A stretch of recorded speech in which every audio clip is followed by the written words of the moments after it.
Hey y'all, so I promised you our first vlog and just want to say hi, welcome to listening to Dear Future Lawyer. And I'm going to be, for the next, little while, start talking about instances that you may encounter in your career, different things that you wonder about along the way, but more importantly, it's Dear Future Lawyer. So the only way I know how to be in the L.A.S.T brand is lawyer, author, speaker, truth. But I always highlight truth. And in speaking to you today, my goal is always to share my truth and to be a little bit more transparent with you guys than somebody was once transparent with me. I've learned through transparency and through opening up what's going on with me as a lawyer and as a law student and whatever areas of character development that I learned, that the most effective way to make a difference is to tell the truth, to be the person that you would want somebody else to be for you, which is someone who gives a real account of how to do something or what they really experience, because people don't learn from fake. I mean, it's easy. Social media, we do it all the time, the filters and all the other stuff. And I will say, I love filters, okay, guys? So that might be the fake part, my reality. But listening to people who just talk and are authentically them and truly transparent about what's going on in their life, that's what helps us grow, because we don't have to hear a manufactured response. This is not a manufactured vlog. This is going to be the good, the bad, and the ugly of the tips that you might want from somebody who has done it, been there, and wrote the book. I really did write a book, y'all. It's called Dear Future Lawyer, an intimate survival guide for the female minority law student. You can find it on Amazon, NeenaTheLastBrand.com, and if you just want to DM me on IG, it's at Dear Future Lawyer. And my team and I will make sure that you hear about all the amazing things that you'll find in this book.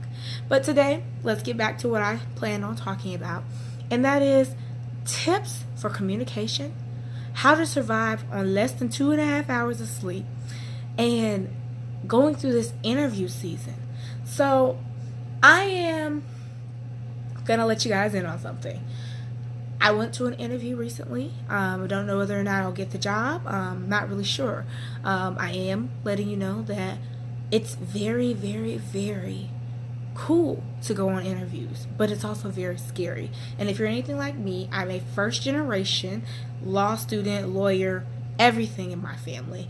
And knowing that about yourself is really, really daunting when someone says, well, what qualifies you to be at our offices?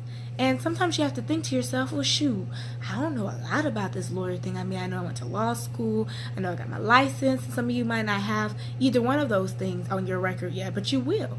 And you're going to want to know how to walk into an interview with confidence. But there may be some stuff, some shift that happens in your life that might give you reason to mess up the interview. And let me tell you, this was that for me, and I did not mess up. And let me give you some tips on how to do it. One, my interview was at 11 a.m. okay, I don't live where the interview was.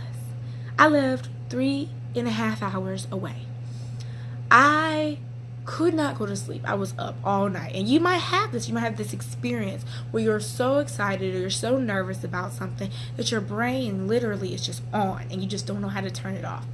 So what I did, this is the first preparation. One, I pray. I always pray. But before I even prayed, before I even got to that point, I literally looked up an article online that said, how many hours of sleep could I survive on? Because it was 4:30. I had to be up by 6 at the latest to get out of the house on time to get there. It said there's this man out there who lives on 30 minutes of sleep every 6 hours. After reading that article, I knew that if that man could do it, so could I. And for tomorrow or today, that day it was, I did it. I decided, you know what, this hour of sleep that I'm about to get before I have to drive 3.5 hours is going to be enough. It's going to get me there. I'm going to be safe. I'm going to be patient. If I have to take a nap, I'll take a nap. But I'm going to get there on time. I will not use this as an excuse. I will not be running late. I will be early. And I went to sleep. Okay? Because if there's anything that I know that once I get something worked out that I at least need some sleep, I do it. Well, after I get there early, I realized that it's hard to go through an interview when you didn't have as much time to prepare as you thought you were going to have. Okay? So, here's some quick tips. Depending on the job that you're looking to interview for, in my case, it was an opportunity to work in a judge's office. Uh, those jobs, there are questions and stuff online. But a lot of people do this really, really inorganic way of preparing, and they just kind of shoot off random questions because they're going to ask you. But for me, I look for words to encourage me for an interview or things like this. And I read this line in one of the interview checklist questions, and it said, if they call you back for the interview, there's no question that you have the credentials to be there. So I don't know if that did anything for you, but it was powerful for me. It made me realize that every time I'm called back for an interview, the nerves that I'm having, I've been putting it all in the wrong place. And that might be you. You might be getting interviews left and right, but you come with this big bundle of nerves and it's racked and you can't get through that. Well, I'm here to tell you, if this interview is a callback for a job, don't worry about your credentials. You are coming to the interview for them to assess your personality. And no one's probably ever told you that, but that's what it's about. Continually tell yourself that. So that helped me with some of the confidence boost. But then furthermore, you can't just go into an interview unprepared. A lot of us go in and we know what questions will probably be asked and all the other stuff. But unless you are very, very skilled at interviewing, you may not be able to answer them on the fly. So the best thing to do is keep in mind that your objective is to be yourself. And that's another thing the article said, was to be true to yourself. And, there's limits, okay? Don't start telling them about how you might not want to move there and you really were, not filling the place. Because the thing of the matter is, you have no idea where your next opportunity is, where your next growing place is. But that's one thing. The other thing is, you have to be open to the fact that it might not be a normal interview. In my case, I thought I was interviewing with one person and I was interviewing with 4. And not only that, I ended up having a 5th person to interview right after that interview. So life can move just that fast. And the crazy part is, you don't know what your interview can lead to. Just because you don't get a job or you don't get an offer doesn't mean that the people can't be impressed with you and recommend you to someone else. So never think that this interview is something that you can kind of prepare for and, just do your best. I know I hear that a lot, but there is so much more that you can do than your best. You can actually prepare. You can look at good questions to ask that specific career field person, something they probably don't get very often. Okay, they don't know that you're reading off of a script. Okay, just don't pull the question sheet out, but ask 2 or 3, engage the room. Okay, have 3 or 4 questions floating in your head from a sheet that gives insight into what exactly they're looking for. And you can't just ask those questions just off the cuff. You have to read the room, look at each person's face, look at what questions matter to them, and then realize what about your application impressed them, because chances are you don't know. Okay, you know what you put on there and you hope that something stuck, but sometimes in interviews you don't really know what's going to impress the person in the room. And there were so many things on my resume that I had no idea was so fascinating to each one of the people I was interviewing with. The next thing I'll tell you is that go beyond the question. Ask something that's truly important to you. For me, I ask questions like, do you guys provide mentoring? Or is there a mentor opportunity here? Or is there a place or a chance for growth here? Because that is a priority for me. You would be surprised that if you ask those questions, the way that your interview sets yourself apart. But I say that with a caveat, okay? In group interviews, that may work well. In a one-on-one interview, you might have to ask that question a little differently. So you may have to ask a question like, what are good growth opportunities or training or skills courses that you provide for people who work for you so that they can continue to be better leaders, how they can learn how to gain the confidence and work in this field. If that works, if you need that, if that's something that works for you, if that's an environment that works for you, ask. You can ask about hours, you can ask about pay, but there's always a strategy to doing it. Save any administrative questions that you have towards the end, but don't make it the last question. Always ask a follow-up question that gives them an insight that you have really, really looked into this job and you really are just trying to learn how to be the best you can be. The other part 2 of this advice is bring pen, paper, notepad. I don't bring it. Bring it, use it, write everything down.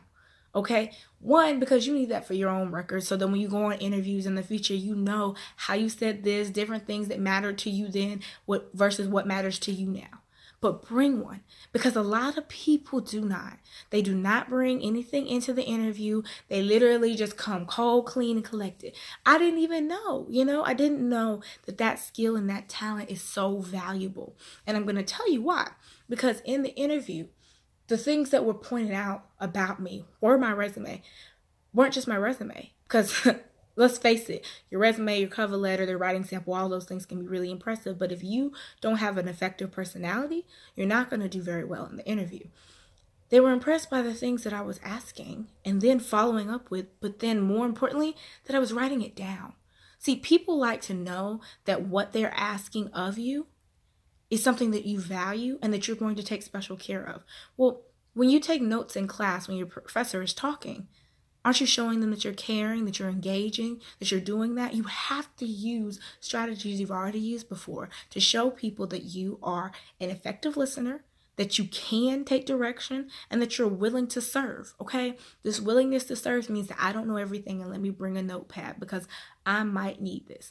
Now, you do need to ask effective questions. If you're 26 like me, you need to be asking questions about what your health plan is, what all the benefits package are, but I like to use the words like, this is more administrative, but I need to know, I just turned XYZ, or you might not have turned 26. You might just want to know this information for you because eventually you will turn 26 and you won't have health insurance anymore. But you need to ask those questions. You need to focus in on, salary, but don't just, go directly for the gut. Just, let's talk about what the package and stuff may or may not be so that you're fully aware of what's going on. Now, interviewers may or may not be forthcoming with this information, but you have to be skilled enough to ask, okay? Now, the next thing is to make a point to recap some of the things that you were given during the interview. Sometimes your interviewer will tell you what they're looking for in a candidate when you ask, hey, what are you looking for? Or what type of personality do you exhibit? They like to hear stuff read back to them. Okay, so when you are looking for a job or anything, even if you're just looking for an opportunity, when someone tells you what they want, you repeat what they want in your own words and make sure that you are on the same level. And what that does is it shows a level of vulnerability for you because you're willing to make a mistake if you got it wrong.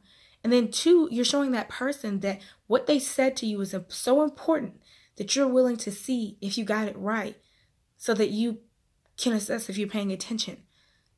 People love attention to detail. You have to be that detailed in your interviews. And I'm not sure. You could be communicating all that very well and you're still not getting where you want.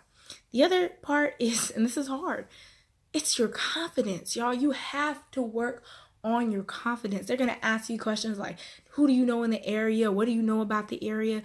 The 3 things that I made sure I did is I researched the name of one of the people I knew. I looked up articles about them, quotes that they've said. I researched the city and the town just to know just the population and where it was located and things like that. That's not something that everyone does, okay? But those things I was able to do maybe 10 to 20 minutes before the interview. And you have to be able to get to a point where you can mention that you took the time to look up stuff before this interview, without being like one of those people like, yeah, I looked you up. But confidently say, yeah, it's important to prepare for things like that because a lot of people will be surprised that you even took the time to look them up. But I became confident in the fact that when I tell people that, it's not to brag, but it's to let them know that they're valuable to me. And talking to them or having a conversation with them is more important when I do my research, my homework, because they did their homework on me. They checked me out. They made sure that I was a viable candidate. They read my cover letter, resume, and all that stuff from cover to cover. And even if they did not, they want me to know that they think I did. They think that they just want us to know that. And it's very important to be that type of person. Now, I'm going to get into the self-care aspect of this because a lot of you guys probably can be needing 2 hours, and then you have like 3.5 hours both ways. So that's like 7 hours of driving. I like to do this thing before I go anywhere. And I send it to my friends, I send it to family members, I send it to groups that I'm in. I usually send, hey, send up a prayer. Okay? I don't just do that because, I'm wanting to share good news or something like that. There is this belief system that I have, and you probably have some form of belief system, but I always mean that. Send up a prayer. Because we don't know, okay? We don't know where our next opportunity is. But I knew that with the right mindset, I could get there. And once I got there and I ate and everything, I could go and find a Starbucks, because I found one, and take a nap, okay? Every time you do something and your self-care is kind of thrown to the wayside, it can really negatively affect you.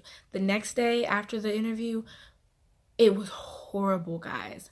I slept all day long. I was so tired. So I will not say that that was not without a price, okay? So don't think that you can do that every time you have an interview and always come and bounce back. You have to engage in effective and in intentional self-care. And once you've done that, you'll start realizing, okay, so I need to do this before an interview, maybe kind of calm myself down, maybe go work out, take my mind off of it. If you know that you have a mind that tends to get a little overly excited before something big. The other part is, yes, I had less than 2 hours of sleep. That's not effective sleep. But you know what? You have to work with what you have and then tell yourself later on, this is something that we need to actively work on.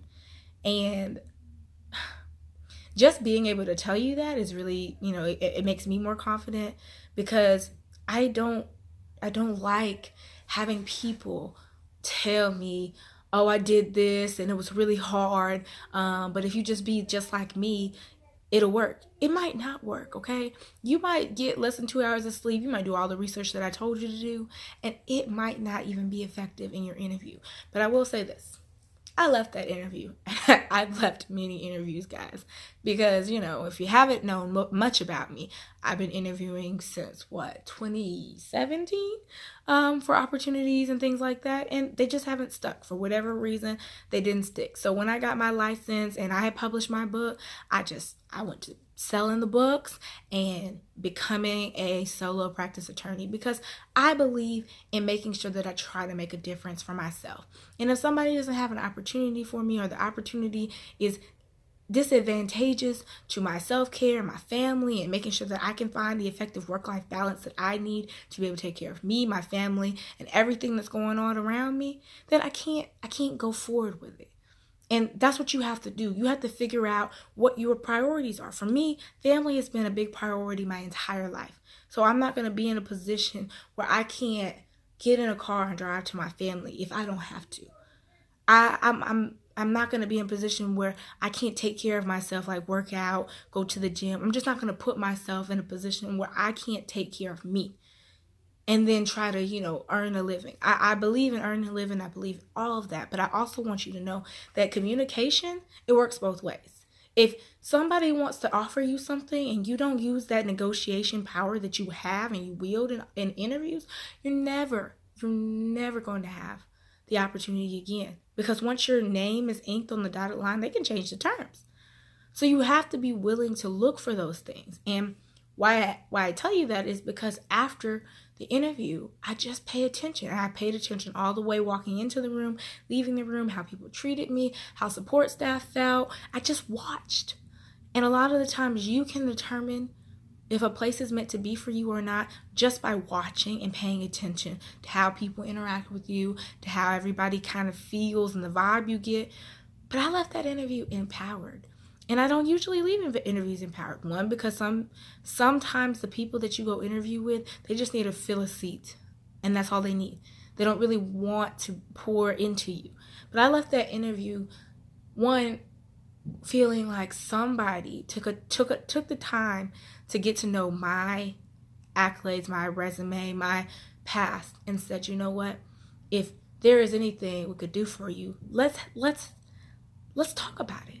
Because after the interview, I didn't just have that interview. I got a second interview within minutes of the first interview, because it was just that good of an interview. And I felt it while I was there, because I was connecting with the people, but they weren't using this as a time to, basically do a checklist of what exactly I didn't have.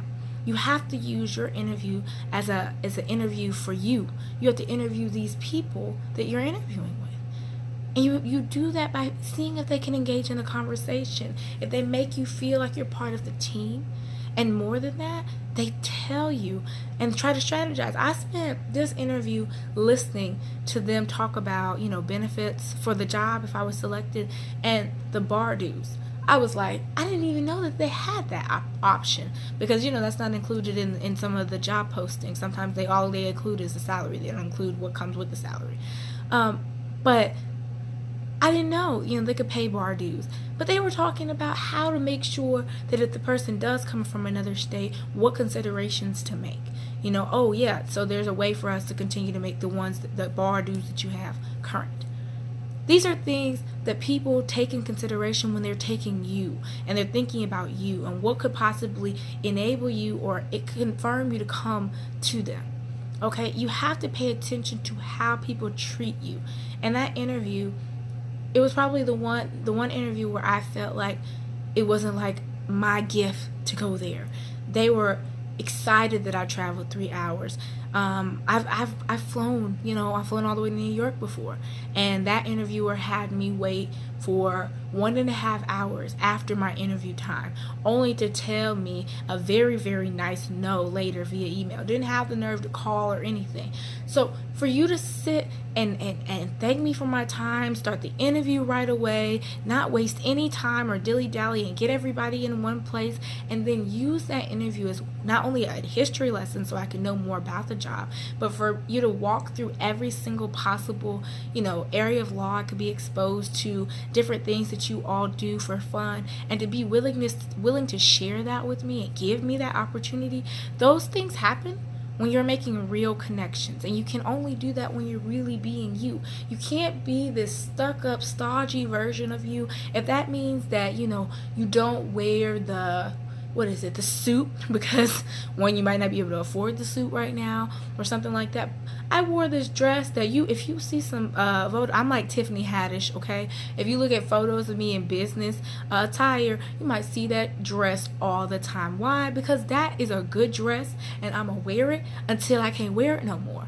But you have to be you. You have to do something that makes you feel confident. I don't do heels. I wear flats, okay? You have to be confident, and just walking in feeling like $1,000,000 when you don't feel confident in what you're walking in is part of the process. But then walking in thinking that you don't deserve, don't deserve anything, and you're so fortunate to even be in there, that's true. But at some point you have to develop an inner level of confidence in your interviewing technique. And then third, proper self-care is important, but it's a mindset. Like I told y'all, I went to sleep for an hour, maybe an hour and a half. And the mindset to get there was like, I'm not going to let the fact that I didn't sleep very well keep me from doing well in this interview. Let me go look up an article that tells me about different ways to sleep so that I can still legitimize sleeping for an hour and then driving for 3.5. I slept for less time than I drove, y'all. And then even after the interview, I only got like an hour or two. But I say all that to say this, guys. 1, your beginning, your interviews, your communication styles, it begins with one, changing your mindset, because we have these broken mindsets and we convince ourselves that it's more important to fake it till you make it versus looking in the mirror and saying, you know what, I didn't get enough sleep the night before for this interview. I still rocked it, but I didn't do that, and that's not good self-care. And saying, you know what, I gotta figure out a strategy, because there may have to be more interviews. That might not be the job that opens up for me, okay? But then once you get there, taking the time, even if you only got 5-10 minutes, even if you only got 2 minutes, guys, taking the time to effectively research different points of conversation, because so many times we engage in conversations ignorantly. I don't know how many group chats or things that you've jumped in and you don't really have the knowledge base to even have a conversation about it. Take some time to research the city you're going to interview in, research the people, research what work they do, and then think about the people you're interviewing with. If they mention beforehand who's in the interview, you better look them up. At least look them up and have at least one question prepared for each person you're interviewing with. And then if there's some people in the interview that you weren't expecting to be there, you have to get to a point where you look at that as an opportunity to see how the team works together. Because that is what I saw. And I've done interviews. I've done interviews with banks. I've done interviews with different judges. I've done interviews with different organizations. I've done interviews over the phone, in person, and all that. But what matters is that you prioritize what matters to you. And that's the other thing I'll tell you. Yes, you got to change your mindset, but so many of us go into interviews because we need a job, okay? And then you end up being in a position within a year to 2 years of working for that company where you're just like, I'm miserable. I hate this job. Because you didn't take the time to properly assess and investigate whether this job would be able to work with you. And that's by asking the hard questions. Hey, can I have Saturdays off? Oh, I can't have Saturdays off? What about this? What about this? What about this? Do you have this? Can I get this in writing? Can I get this? And those are the difficult questions we're afraid to ask. 1, because we don't know. 2, because we don't know if it's going to be off-putting. But you have to ask the harder questions. And then 3, you have to learn how to be yourself. And I'm not by any means the perfect example of being myself, because there's still some things that I wish I could confidently say in interviews. But when you are yourself and when you are dynamic, and y'all support systems really help with that. Some of the lawyer groups I'm in and some of the friends that I have, they empower me so much that, I start believing some of everything that they say, even when, the negative self-talk creeps in. And the way that you combat that is just start telling yourself that. You are amazing. You are the rock star. You are the person that they should, pick for the job. And you have to believe that in your heart. Because if you don't believe that, then how are you going to have a hard time convincing them with your true personality that you're the person meant for them? Because you're not going to believe it. So you're going to walk in with your tail between your legs and just, I just pray and hope, because I really need this job. I do. I need a job. But at the same time, you have to be willing to accept what it is you want from the job. I don't want to come here if there's no mentorship opportunities. I don't want to be here if there's no room for growth. I don't want to be here if there's not a potential for me to move up higher than what I am right now and what the job is right now. Because everybody believes in hard work. But if they believe in keeping you there long term for the same amount of pay, and there's no sliding scale on pay, if there's no raises and things in the future, you have to really truly assess everything that's going on. Now, I say all this to say, you are going to encounter a time, maybe like this, where you got to prepare for something. Maybe it's something bigger than an interview. Maybe it's like your first huge exam or something like that. You're not going to engage in proper self-care. You're probably not going to research all the things that you need to research, or you're probably not going to know everything you need to know. But you're going to get there, and you're going to have to still take that exam. Now, you can go in there and just tell yourself, this little bit of preparation I do right before isn't going to do anything. Or you can do something else. You can decide, I'm going to take a few minutes to just review a little bit, because I don't want to go in there, completely clueless. And I promise you this, you will see a change. You will see that you really do better on that exam. Because when you tell yourself there's nothing else you can do, you've convinced yourself that there is nothing else that you can learn. And I never want to believe that, because we can always learn something. We can always become better at something. And that's what I take into my interviews and my mindset. And when I bring out my handy dandy notebook like Blue's Clues, you have to keep learning. Keep letting every experience teach you something. And even if they say no, be willing to accept, that there is a positive yes coming for the job that's meant for you. And I'll leave you with this. My interview went surprisingly well. They were very impressed. I mean, they thanked me profusely. They just kept saying how impressed they were. I had another interview that they, told another person about me, and I had another interview within seconds of that end of that interview. And that person interviewed me right on spot just by recommendation of the people that I was interviewing with. So there's power in being yourself, but there's power in learning how to use communication and preparation intentionally for your interview process and for communicating. And when you want something in life, you have to be intentional, and it starts with the preparation. It starts with preparing beforehand. And I will not co-sign on poor self-care. So y'all, please get some sleep, okay? Because 1.5 hours of sleep and then another hour, maybe 2.5 hours of sleep total, it's not good for your body. And you will see the results later in life, even though you might be able to do it when you're young.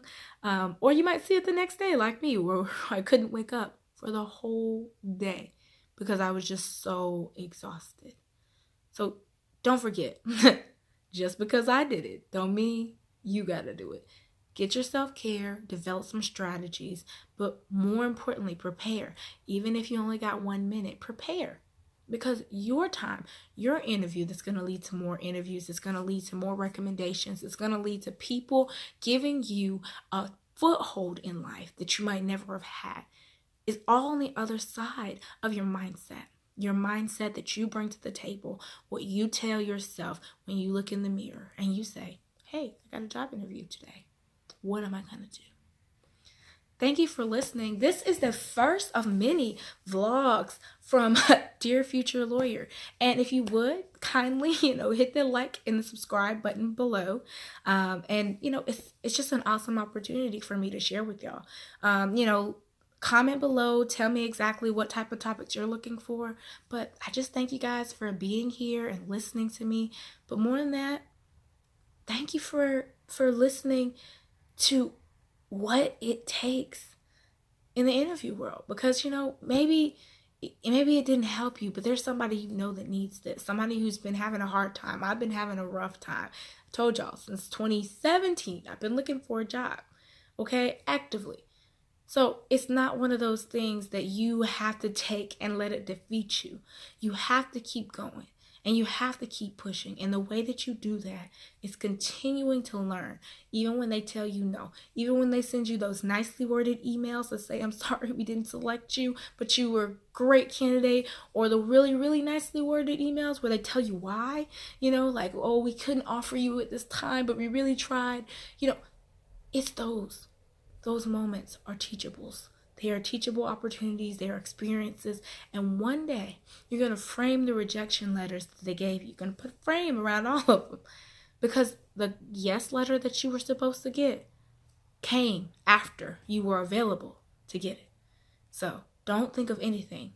Don't think of any job opportunity as a waste for you. And do not settle. Don't settle. Make sure that job is good for you so you don't end up quitting in 2 years or 1 year or 6 months. Because your health, your self-care, everything about you is worth it. But love you guys. Bye. And I just want you to know this is only the beginning. You can do so much. So, bye.